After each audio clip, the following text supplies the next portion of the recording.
नमस्कार मित्रमैत्रिणींनो, डॉक्टर संग्राम पाटील बोलतो. अक्षय तृतीया म्हणजे परशुराम जयंती साजरी करण्याचा सण हिंदूंमध्ये प्रचलित आहे.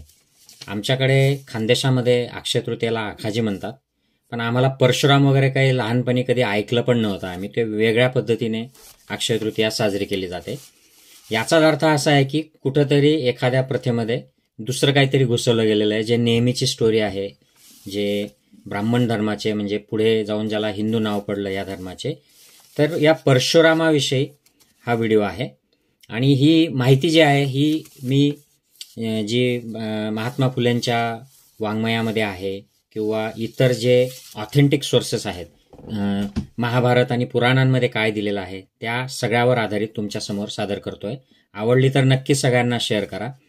तर परशुरामाची जी स्टोरी आहे, परशुराम हा जमदाग्नी नावाच्या एका ब्राह्मण ऋषी आणि त्यांची पत्नी रेणुका जी क्षत्रिय होती यांचा पुत्र. तर ही स्टोरी अशी आहे की या जमदाग्नीच्या आश्रमामध्ये एक सहस्रार्जुन नावाचा एक क्षत्रिय राजा येतो. मग जमदाग्नी त्याचं सगळं पाहुणचार करतो आणि त्याची जी गाय असते जमदाग्नी ऋषीची, त्या गायीवर हा खूप प्रभावित होतो की ही इतकी चांगली गाय, इतकी उपयुक्त गाय.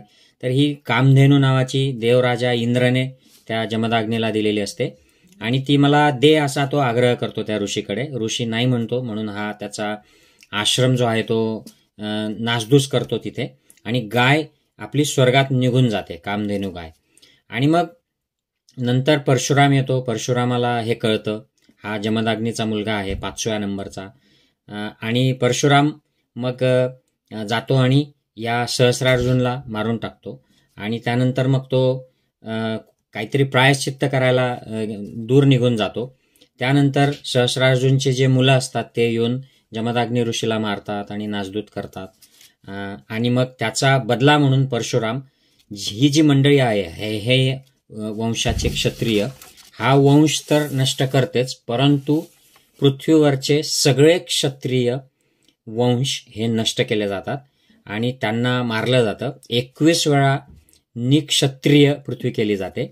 दुसरी अशी स्टोरी आहे या परशुरामाची की जमदाग्नी ऋषी जो आहे याची बायको रेणुका ही पाणी भरायला जाते. आता हे जे मुलं आहेत परशुराम आणि हे सगळे मोठे झालेले आहेत, ॲडल्ट्स. म्हणजे त्या ऋषीची बायको अर्थातच ती वयोवृद्ध असेल, ती पाणी घ्यायला जाते आणि तिकडे कुठल्या तरी दुसऱ्या एका राजाची जलक्रीडा बघते, त्याच्या राणीसोबत ती काय रोमांस करत असते आणि त्यामुळे तिच्या मनामध्ये वेगवेगळ्या भावना येतात आणि ती पण पाण्यात उतरते आणि तिकडे ती बराच वेळ थांबते. आणि या ऋषीला ते त्याच्या ज्ञानातून कळतं की हिचं मन विचलित झालं, म्हणून ती परत आल्यावर तो 4 मुलांना सांगतो की हिला मारून टाका. ते ऐकत नाहीत म्हणून तो त्यांना शाप देऊन मारून टाकतो किंवा त्यांना निर्जीवसारखं बनवतो. आणि मग परशुराम येतो, त्याला सांगतो की तू तुझ्या आईची मान कापून टाक, आणि मग तो तिला मारून टाकतो आणि नंतर मग वर मागतो आणि सगळ्यांना जिवंत करतो. अशी एक पुराण कथा आहे ही. पण यातनं आपल्याला परशुराम ही जी व्यक्ती आहे, जिला 6वा अवतार ब्राह्मण धर्मामध्ये म्हटलं जातं, तर ह्या व्यक्तीविषयी काही गोष्टी, या व्यक्तीचे काय गुण दोष होते हे लक्षात येतं. 3 गोष्टी परशुरामाबद्दल मला सांगाव्याशा वाटतात. पहिलं म्हणजे हा वर्णद्वेषी आहे. क्षत्रियांचा समूळ नाश करायचा, सगळ्या पृथ्वीवरचे 21 वेळा नाश करायचा, असा म्हणजे तो वर्णद्वेषी आहे. दुसरा मुद्दा म्हणजे तो मातृभक्षक आहे. आईला तो मारून टाकतो वडिलांच्या आदेशावरून.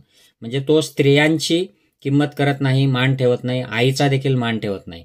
आणि तिसरं म्हणजे तो अत्यंत क्रुद्ध, अत्यंत क्रूर, हिंसक असा अविचारी व्यक्ती, जे काय साहित्य आहे, ब्राह्मणी साहित्य, याच्यातून तो सादर होतो.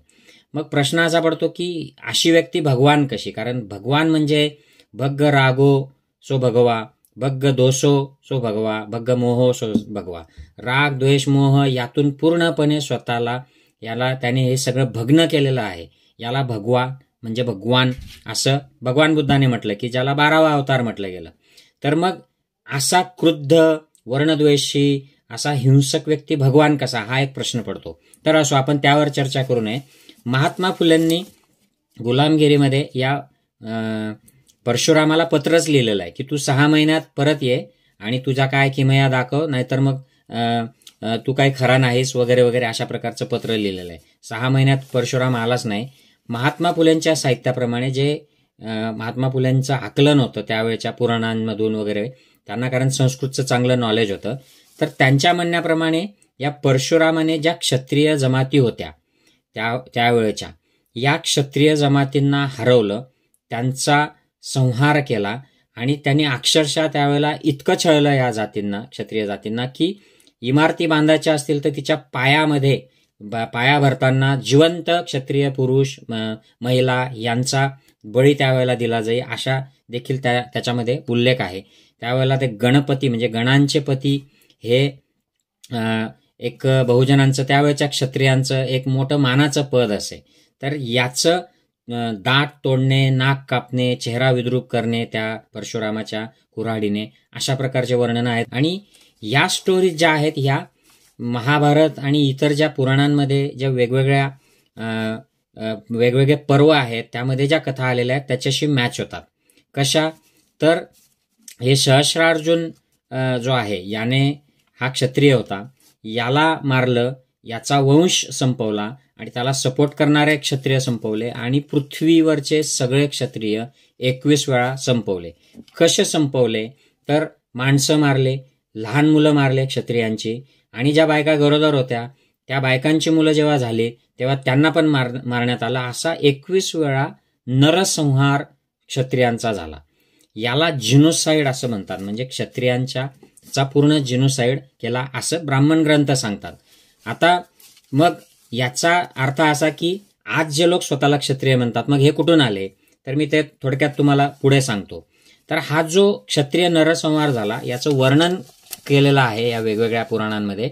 6,40,000 लोक धनुष्याने मारले, 1,000 मुसळने मारले, 1,000 तलवारीने मारले, 1,000 झाडांना लटकवून मारले, 1,000 पाण्यात बुडवून मारले, 10,000 परशाने कुऱ्हाडींनी मारलं, आणि विशेष आहे बघा 7,000 क्षत्रिय हे विषारी गॅसने, विषारी वायूने मारले.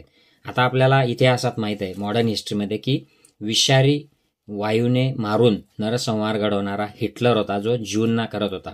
पण हे भारताच्या इतिहासात हे जर खरं असेल, पुराणांमध्ये लिहिलेलं, जर ब्राह्मणी पुराण, महाभारत हे खरे असतील, यातल्या काही गोष्टी जरी खऱ्या असतील, इंडिकेटिव्ह असतील, तर विषारी गॅसचा उपयोग करून नरसंहार घडून आणणारा, क्षत्रियांचा नरसंहार घडून आणणारा हा पहिला एपिसोड, ही पहिली घटना, आणि त्याला रिस्पॉन्सिबल परशुराम असं आपण म्हटलं पाहिजे, कारण हे त्या ग्रंथांमध्ये दिलंय. आता पुढचा मुद्दा जो मी म्हटलो होतो की क्षत्रिय, मग हे स्वतःला जे आज क्षत्रिय म्हणतात, राजपूत वगैरे या ज्या जाती आहेत, हे क्षत्रिय कुठून आले? जर 21 वेळा पृथ्वी निक्षत्रिय केली आहे, ठासून सांगितलेलं आहे, तर हे कुठून आले? याच्याबद्दल काय वर्णन आहे या पुराणांमध्ये, या वेगवेगळ्या पर्वांमध्ये? एक शब्द वापरलेला आहे, द्विजुत्पादकम क्षत्रम, म्हणजे क्षत्रिय आणि ब्राह्मण यांच्या संयोगातून पुढच्या क्षत्रियांची निर्मिती झाली. आता याच्यामध्ये प्रश्न असा पडतो की तुम्ही पद्मावती चित्रपट बघितला असेल, म्हणजे आजचे जे राजपूत आहेत किंवा मेडियावल हिस्ट्रीतले जे राजपूत होते त्यांच्यामध्ये कल्चर होतं की शत्रूने नरांचा संहार केला, राजाला जिंकलं की त्यांच्या बायका या जोहारमध्ये स्वतःचा बळी देत. पद्मावतीने देखील तसंच केलं आणि अशा हजारो बायकांनी तसं केलंय. मग ज्या वेळेला परशुरामाने, म्हणजे हे ब्राह्मणांचं राज्य आहे आपण असं म्हणू, त्यावेळेला ज्यांना क्षत्रियांचा नरसंहार घडवला, त्यावेळेला ज्या क्षत्राणी होत्या त्यांनी स्वतःहून ब्राह्मणांकडे जाऊन की आम्हाला तुम्ही गर्भधारणेसाठी मदत करा, म्हणजे आमच्याशी तुम्ही रिलेशनशिप करा, अशी विनंती केली, आणि मग त्यातून त्यांना पुढे क्षत्रिय जन्माला आले असं सांगितलं गेलेलं जे आहे, मला हे थोडंसं खोटं वाटतं. खोटं याच्यासाठी वाटतं की पहिली गोष्ट म्हणजे क्षत्रियांमध्ये ही प्रथा नाहीये. क्षत्रांनी ज्या आहेत या स्वतःचा जीव गेला तरी आपली इज्जत वाचवतात. आणि दुसरी गोष्ट अशी की याच्यासाठी समजा नवरा राजा मेला तर त्याचा दीर, त्या बाईचा दीर जो आहे त्याच्याशी ती नियोग करू शकते, पुत्रप्राप्तीसाठी, पुत्रीप्राप्तीसाठी तिच्या मर्जीने ते करायचं असतं. आणि क्षत्रियांचा इतिहास बघितला तर क्षत्रांनी स्वतःच्या मर्जीने ब्राह्मणांकडे जाऊन भीक मागतील की तुम्ही आम्हाला गर्भधारणा करून द्या तुमच्याकडून.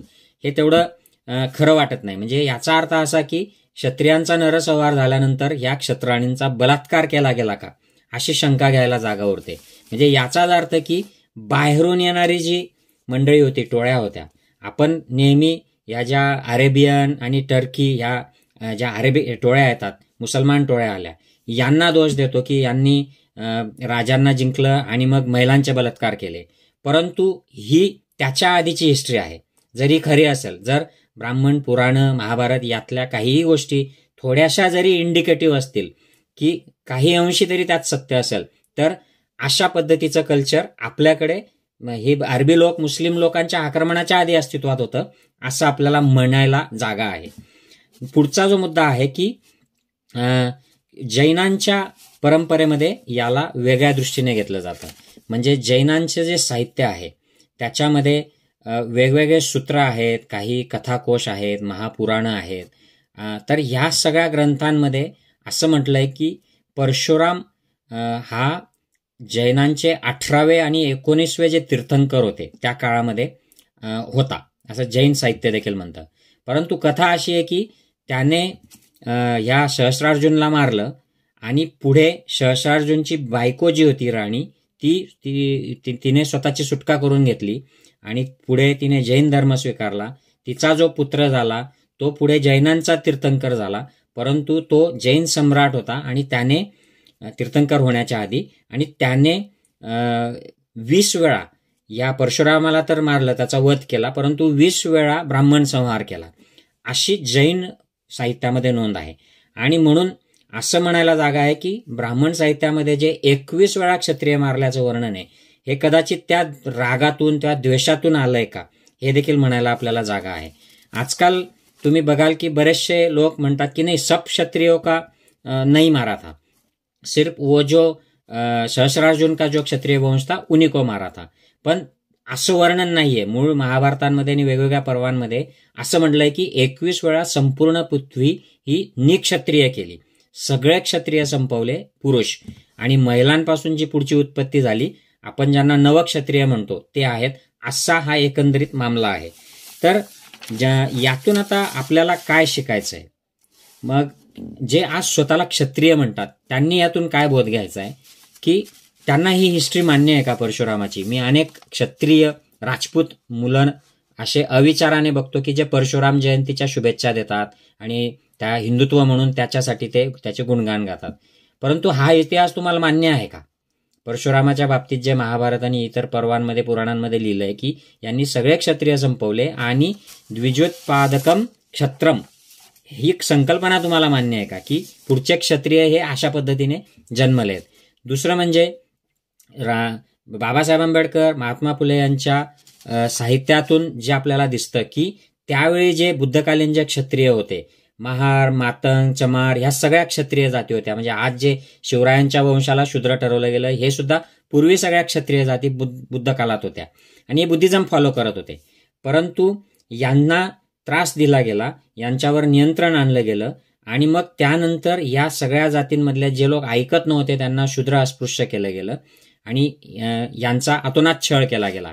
तर ही जी मंडळी आहे आजची, शूद्र, ज्याला म्हणतो आपण ओबीसी म्हणतो, किंवा SC ST लोक आहेत, यांनी यातून काय घ्यायचं? तर तुम्हाला हा इतिहास मान्य आहे का परशुरामाचा, हे ठरवून मग तुम्ही परशुरामाला मानायचं किंवा नाही मानायचं हे ठरवलं पाहिजे.